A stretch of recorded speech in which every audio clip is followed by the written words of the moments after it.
Hi guys, welcome back to Sandeep studios. చూస్తున్నారు కదా, ఈరోజు మన కింగ్ నాగార్జున గారి బర్త్డే. సో దేవి 70mm అయితే మార్నింగ్ షోస్ పడ్డాయి. కట్అవుట్ చూస్తున్నారు కదా మీరైతే.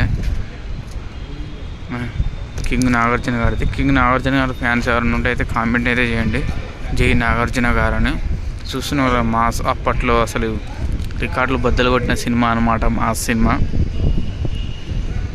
మన రాఘవ లారెన్స్ గారి డైరెక్షను, ఆయన స్టోరీ ఒక లైన్ చెప్పముందుకే సినిమా స్టార్ట్ చేద్దామని చెప్పారంట నాగార్జున గారు అప్పట్లో. సో అప్పట్లో సినిమా డైలాగ్స్ కూడా వేరే లెవెల్ ఉంటాయి, ఈ సినిమాలో డైలాగ్స్ కానీ. సో నాగార్జున గారు కింగ్ అంటే కింగే అనమాట. మన శివ సినిమా చూడొచ్చు, ఏ సినిమా చూసినా ఒక స్టైలు, నాగార్జున గారి మాస్ స్టైలు వేరే వేరే లెవెల్ ఉంటాయి అన్నమాట. సో మన ఛానల్ అయితే సబ్స్క్రైబ్ చేసుకోండి, లైక్ చేయండి, ప్లీజ్ షేర్ కూడా చేయండి.